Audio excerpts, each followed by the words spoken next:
Next up is the session Navigating the Tech Leadership Ladder. Hello everyone.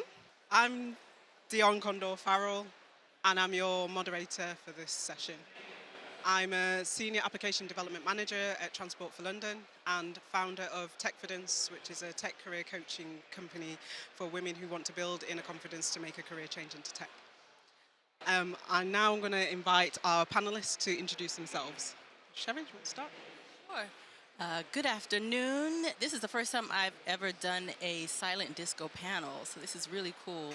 And great to see everyone's hands gestures that everyone's doing good. This is amazing. My name is Sherry Zinodeva. My official work title is Director of Policy Programs and Campaigns and Product for Africa, Middle East, and Turkey at Meta.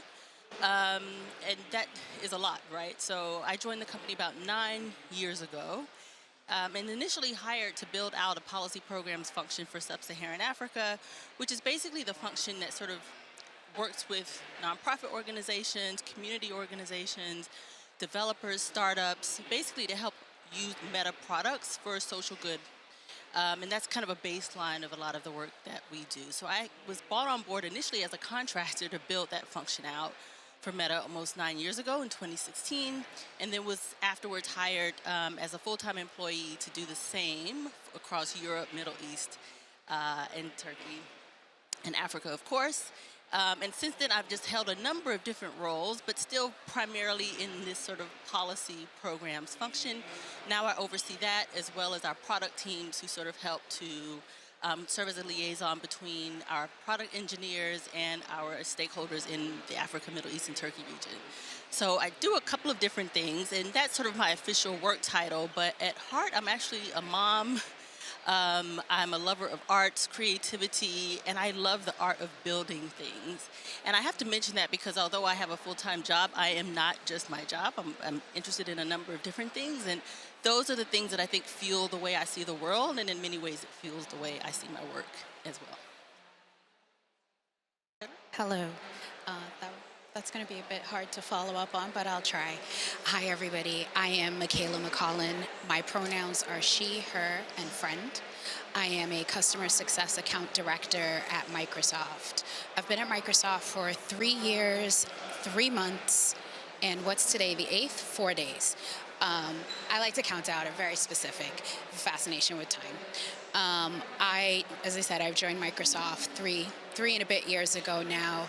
I came in as a customer success account manager working for one of our top strategic accounts. So Microsoft has a number of very large corporate customers that get essentially a white glove service with a team of customer success architects, managers, and adjacent roles. I, as a customer success account director, am responsible for making sure that Network Rail, I think I can share the customer's name. Network Rail gets everything that they need post sales. So anybody in here familiar with customer success apart from my Microsoft colleagues? So yes, if you're not familiar with customer success, that is a post-sales role, and that's anything from program managing deliveries to helping out when there are issues or incidents. So making sure that the customer gets everything that they pay for. Great. Wow. I mean, it's great to be on this panel with such amazing women. To introduce myself, my name is Dupsy Abiola, and my career has been pretty broad, and I've done many things. I started out as a barrister, of all things, so I was a commercial barrister working on very technical claims that were high value. And then I was a tech entrepreneur and ran my own tech company for a while. I then exited that business and joined as head of innovation at IAG, which is the company that owns British Airways, so leading corporate innovation. I have been the Vice President, Chief of Staff at Monzo. I have worn many hats. I currently am a NED of a publicly listed company called Accenture, which is a global components company. And I'm supporting the growth studio and innovation at E.ON at the moment. looking at energy transition projects and decarbonization projects. So I have done a lot of things in tech. I've worked at startups, I've worked at scale-ups, and in corporates in tech, in innovation. Thank you very much, ladies. So before we get started with the main questions, I have a question or two for you. So by show of hands, how many of you are already in a leadership role in tech? Okay, brilliant, thank you. And then how many of you are in individual contributor roles in a tech organization? Wow, a lot more. Okay, thank you. And then of the individual contributors, how many of you have a desire to transition into a leadership role within the next 2 years? Okay, brilliant. That's super helpful for us. Thank you. So, all of us have different pathways into leadership. I wondered, can you tell us the kind of pivotal moment where you knew that leadership was the right next step for you? If that was intentional at all. Should I start? So my view on leadership, I think, is slightly different than the classic view on leadership. I don't believe that it starts at a certain number of years post when you join an organization or anything else. I think that leadership begins from the moment that you enter any project that you're passionate about or any company that you're working for. And the way that I've always thought about it is that I'm coming in, I'm passionate about solving some interesting challenges, and even when I was really junior, I always tried to make sure that where I felt that I could add value, I would always try and add and give that value. And so, I think leadership is something that we all have today. I don't think you need to have the VP title. In fact, long before you get any title, or long before you're C-1 or leading an executive committee, you are doing all the things that will make you the leader that you're going to become. Is that a similar situation for you, Sharon? No, 100%. And we were actually having this conversation right before because we were talking about how amazing this event is, right? And when I was coming up, I saw a ton of university students lined up to come into this session. And I remember saying, like, when I was in university, none of this existed. It would have been great if we had something like this. And I was telling a story how when I was in university, it was my senior year, right before I was about to graduate, and I did not have a job lined up.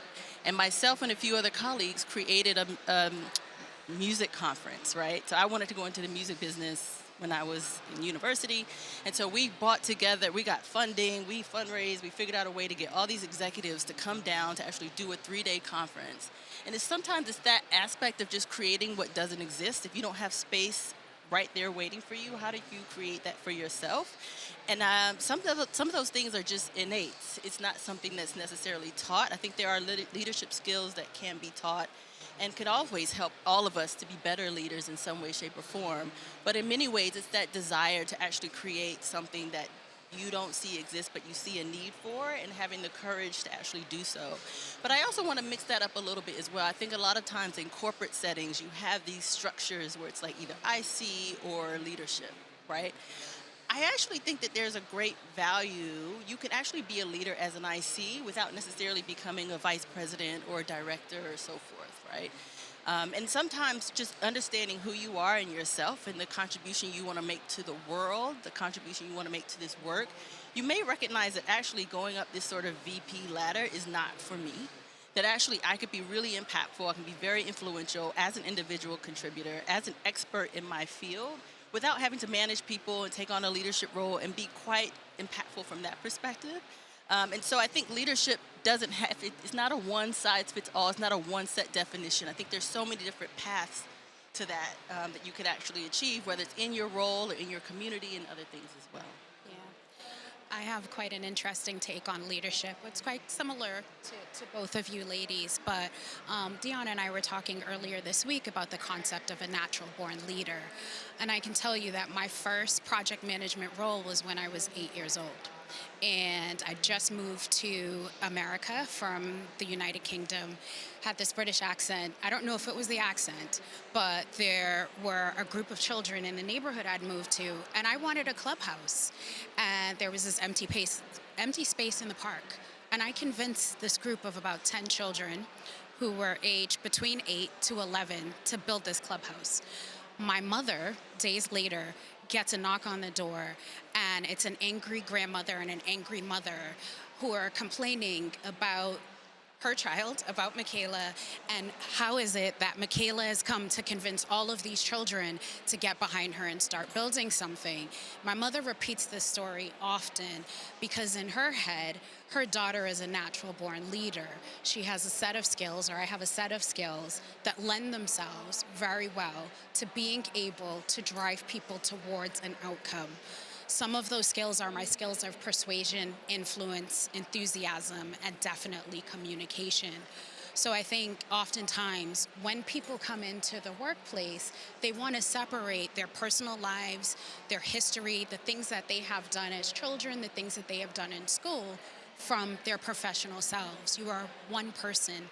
All of those collective experiences lend themselves to the leadership journey. The other point that I wanted to make is oftentimes when we talk about leadership, a lot of people get fixated on becoming a manager, becoming a people manager. Being a manager and being a leader are two different things. When I look at or I think about becoming a manager, that was not my goal in life. That's not what I woke up and wanted to do. A manager, from my perspective, is someone who is very task-oriented. They've been given the vision from somebody else, and they are looking at a set of processes to make sure that they are compliant. A leader is a person who has vision, and they can lead and influence people to that vision or to that outcome. They are leading with people in mind. They are leading with outcomes in mind rather than compliance. Yeah, I can definitely resonate with some of the things that you've mentioned there. I certainly was not intentional about my leadership journey, and I would say it was kind of forced upon you. Being in a team with your peers, all engineers, developing a TFL Go app, and then being asked to kind of step up and lead your peers, like that was a bit scary for me. And especially when you have a love for coding every day, just kind of want to get your head down. But there's that bigger passion, helping people develop their careers to where they want to be. So it's a bigger picture. So I took it anyway. Great.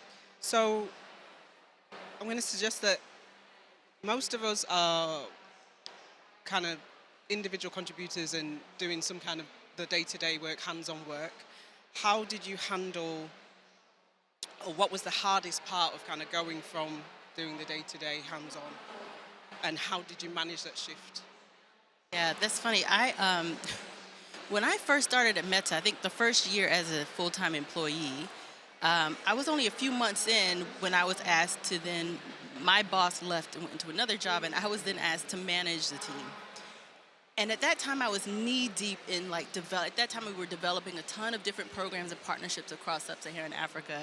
I was traveling to Lagos pretty much every month, meeting with new partners in the ecosystem, going to events, getting a feel of what's going on. I love that. I was sleeping and breathing it, and I love just being on the ground and being really close to how tech was being developed across the region. I had no desire to sit and spend my day managing someone and talking about corporate politics, and that was the last thing on my mind. But I took it on, right? And so I think sometimes it's to your point, it's sometimes you don't have to seek leadership, it comes to you. Sometimes it's when your leaders see something in you that you don't necessarily see in yourself, and you being ready to answer that call if you feel that that is for you in many ways. And so that's happened to me several times in my career. But I think it's funny, as I've kind of gone along my leadership journey at Meta, and just not even at Meta, but just throughout my career, there are things about that leadership process that I'm constantly learning about how to be better at it, how to be clearer in my vision, how to communicate that well, how to inspire others, And there's something about that that keeps the work fresh and new for me, that I find really inspiring, that maybe I wouldn't have anticipated when I was doing what I was doing previously. So I've had 2 children. I've been on maternity leave twice. Every time I've come back from mat leave, I've gotten a bigger scope, a different job, which again keeps things fresh. It keeps things interesting. And so I do think it's part of that sort of stepping outside of that comfort zone and being willing and ready to just kind of take that work on and finding the excitement behind that. I love that. And I will probably say this multiple times throughout this discussion, but I have never been intentional about any move that I've made in my career ever, right? So I haven't looked down at jobs and said, there's a leadership position available there. I'm going to apply for it. What has ended up happening is there've been situations that I've been put in that then I've been invited to become a leader. So for example, in 2008, I put my hand up to become a project analyst for Vodacom in South Africa for a 2-year assignment in South Africa. The only reason I wanted to go, and I'll just be super honest with you, I'm probably going to be the most inappropriate panelist that you'll meet today, is because I was going to get miles on American Airlines and I was going to get to see South Africa. And the only thing I knew about South Africa was post-apartheid and Nelson Mandela. I land on the ground. Probably 2 months in, the program director gets fired. And everyone's looking around the room at who's going to lead this project? Who's going to lead this program? And I get tapped by the local VP in Johannesburg who says to me, hey, I'd love you to come and be the program director. We've actually been watching you. The team feels very confident under your stewardship. You'd think that the story ends with me becoming the program director, right? It didn't. I felt super insecure. I was not sure of myself. I could not see the things that other people saw in me, and I turned it down. But I look at that as a pivotal moment in terms of my leadership and my career journey, is that I needed to learn to look within and recognize the strengths that I have in order to deliver. Can I say one thing quick, just 2 seconds? Because when listening to you say that, one of the things that has just become clearer to me as I've kind of been in sort of these leadership positions and I've had seats at tables that I didn't have seats in before is like, you think that like you have imposter syndrome, but most of these people leading a lot of these organizations have absolutely no idea what they're doing. And to be fair, especially when it comes to tech, we are doing things that have never been done before. Like folks are still throwing stuff against the wall to see what sticks. Like, who are the real experts? Like, you could say you have folks who've been doing like PhDs in AI for their entire careers, and these folks are like really great experts. But in many ways, like a lot of the stuff that we're doing is nuanced. So we all deserve a seat at the table. Like so it's like intimidated for what, right? Because our voices equally need to and should be heard in a lot of these conversations. I 100% agree with everything that I've heard, but I'd also say that who you surround yourself with is really important. So in terms of toolkit, I resonate very strongly with the fact that seeking leadership has never tended to be what I wanted, but I was extremely intentional about the kind of challenges and the kind of value that I wanted to create. So I said to myself, hey, I really want to tackle the largest types of legal claim, or I wanted to build something, so I became a founder, or I really want to, support businesses in combining and getting the best out of emerging tech, so I became an innovator. So it's really been a mission-driven kind of experiential thing that then had me in the same rooms and doing the things that I was passionate about that enabled me to unlock all of these different leadership roles, but that's almost a byproduct. And so I think that the thing that I would stress to anyone looking back and maybe taking some of the kind of nuggets of what other panelists have said here is having the confidence and having the cheerleaders around you, having sponsors who know what you want is incredibly important. I don't know how many people here have a sense of, hey, here are the things that I want to experience in my career, and here are the people who I know have the capability to get me in those rooms and to allow me to potentially unlock that value. If you can do those two things and also ensure that you have you know, your gang. I mean, I've got one of my gang here up in the front row. You need those people for when you feel like you can't do it. And they'll tell you, hey, you can do it. And also, even if you can't do it, you'll learn to do it. And even if you fall on your face, we'll pick you up and we'll do it again. Like, that's how these things work.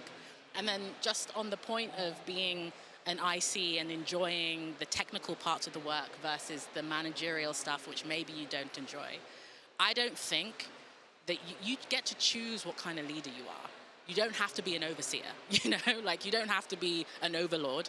You can choose where you feel that you want to touch the grass of the things that you're doing and where it's more important for you to enable and empower the team that you build around you to do the role. So that's the other thing I would say. I can definitely resonate with some of the challenges that you mentioned there. I wanted to ask you, you mentioned about kind of self-doubt, uncertainty and disregarding what people are saying about you. How you've obviously then gone on to be successful, right? So how have you kind of overcome that self-doubt? What sort of strategies have you used to help you go forward in the leadership in the tech space? Sure. For me, it's a bit complex, and this is something that I'm quite transparent about within Microsoft. But I have a number of invisible illnesses, including some mental health challenges that I've dealt with throughout my career and throughout my life. And I think that those have played a part in the doubt that I have felt about myself. The reason that I am intentional about talking about this is because, again, I think people try to separate challenges like this from people who they perceive to be leaders. I think, for me, I have to, if there's one thing I am going to be intentional about is self-care for myself. And that does not mean bubble baths. That does not mean trips to Louis Vuitton, as much as I love it. But what that means is every morning I take my medication, right? Every morning I take my antidepressants or I take my anti-anxiety medication. I go for walks and I meet with my therapist, and I also have a career coach, right? I have an executive coach who helps me to work through some of the challenges that I'm experiencing. And that has gone a really long way for me to be able to look in the mirror or look at some of my tribe who are over there and accept the goodness that they are pouring into me and accept the compliments. I spent a large part of my life feeling like I had to work extremely hard, that I had to work twice as hard as people who did not look like me, and that any compliment was actually going to slow down my performance. I didn't want to get big-headed. So I spent a lot more time shooing off the compliments and focusing on delivering. So now, with taking care of myself, my mental health, I've been able to slow down and start to absorb some of those things or give myself permission to say, damn, girl, you did a really good job today. You really helped those people out. You're good. So I think a lot of it has come from, the emphasis that I've put on self-care, if that makes sense. Absolutely. So, being in a leadership role in the tech space and sometimes working quite closely with technical teams, how have you been able to build credibility with those teams, especially when some of the people that you're leading have more technical experience than you? I'm happy to jump. I don't work with technical teams. I work mostly with, because I'm on the public policy side, so while there are tech teams that we collaborate with and bring in for things, most of the folks that are on my team are who've come from a variety of different backgrounds, right? Like on our programs team, I have a former educator who's been in the classroom, who's worked at Microsoft in the education teams. I have someone who's like McKinsey, straight up like consultancy background. I have someone else who worked like in a marketing background. So it's a very wide array of different types of skills, which I think is beautiful because a lot of the work that we do kind of requires a mix of those things. And I think part of being a really good leader is knowing that you're not an expert in a lot of this stuff. There's an art to sort of having that vision and figuring out, like, to achieve that vision, it requires having expertise in other areas that you're not necessarily going to be an expert in. So maybe perhaps it's about kind of leaning into those folks and empowering them to help to execute that vision with the expertise that they have, knowing that that's not necessarily your bag. So it's almost like I know my strengths, and respecting so well like the other folks who are a part of doing that work. I've had the the great joy of working very closely with matter experts on incredibly complex and challenging environments. So in aviation, it's a mission critical, health critical, safety critical function. And so I'm not expecting in an innovation role, often where I'm talking about the bleeding edge of things that are just becoming possible, sustainable aviation fuel, the ability to combine AI with robotics and do amazing things in operations. All these things are things that are only just coming online. And so really the key skill that you need is curiosity and the passion to learn very quickly about how these things work and the opportunities that they can unlock, and being that communication layer between the people who really understand things at the highest degree and your key stakeholders within the commercial side of the business, or customers, or whoever else. So for me, I have made it my superpower to be an expert at becoming an expert and really working with experts to unlock and rapidly understand what they know, so that I can find new emerging opportunities that can be brought to the business and implemented. So I don't think you have to know everything. In fact, it's important to come with a beginner's mind, because often thinking from first principles is where the biggest opportunity can be unlocked. I just want to add to that, and I think that's an awesome point. I think that we live in a society right now where we are all sucked into some sort of algorithm. So we are in echo chambers. We're in virtual echo chambers, which are telling us to think only about our perspectives. And I think it's really important that when you are engaging with people in any role at any level, IC or leadership, that you think with someone else's perspective in mind, right? You're working on a multifunctional team, which might include engineering, it might include product, it might include program management, or somebody who's bringing the customer's perspective to this. You have to understand the perspective of every person that's in the room and try to find the shared or common middle ground. So I think it's really, really important to think about that. So we've got one more minute. Okay. So there's plenty of people in the audience who have that desire to transition into a leadership role. So what advice would you give to someone who's unsure about continuing to climb the ladder into leadership, or stay closer to the technical side? I would always say go where your joy is. So if that means grasping for bigger opportunities and taking additional responsibility, do that. If that means staying where you are because that's where your happy place is, I'd say do that. Because one thing that we haven't yet mentioned is, there are so many amazing things that come with leadership, but, there are also dragons too. So, things that uncertainty that you have to face, maybe some challenging people that you have to engage with, and challenging situations that you have to engage with. So you have to be excited about the bigger opportunity that you're grasping, and make sure that you surround yourself with those tribe, and those confidence boosters for when you need it. And get sponsors. People who are able to put you in those rooms. Sponsorship, not mentorship. Please, sponsorship. That means someone who can put you in the room. They can't do it all for you, but someone who can actually pave the way and give you clear advice about how you get to where you need to be. I would also say sort of being clear of like the impact that you want to have. So finding your joy, I think, is a great baseline, right? Like if you find that in an IC role, you could continue to be quite impactful in the work that you're doing, the work of your team, but also just the work that you want to bring to the world, that your greatest value is actually being an individual contributor, that's fine.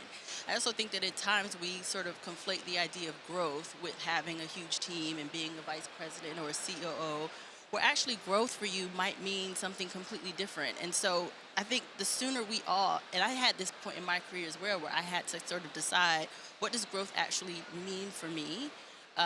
Does it mean kind of going in this path, or can I be quite happy and content as an individual contributor, being close to the ecosystem, being that kind of expert on the ground? Because that brought me joy as well. And so it's about sort of figuring out where you find the greatest joy, and being okay with growth that isn't this sort of traditional view of what folks might tell you growth is. I also think following your gut is a really big thing. There's something about knowing in yourself, like when that time has come, that it's time for something else.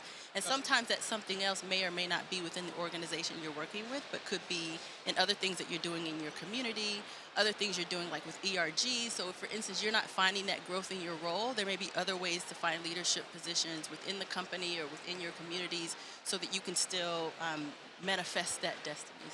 So I'll be 30 really quick, seconds, right? I'll be really literally. quick. If you think that becoming a leader or becoming a manager means that somehow your problems and the challenges that you face as an IC go away, do not pursue a journey in leadership just yet, because your challenges may actually grow. The challenges may become a bit more complex, and you need to be prepared for that. So please don't view leadership as a cakewalk. I can agree with that. It's definitely not a cakewalk. I think the closer you get to that leadership, the bigger the problems that come. Thank you very much. We've run out of time now. I'm hoping that this has inspired more of you to take a leap into leadership roles. The stats are absolutely ridiculous for people of colour, especially black people in leadership. So hopefully to see more of you taking that leap. Thank you very much. Thank you. Thank you. Thank you.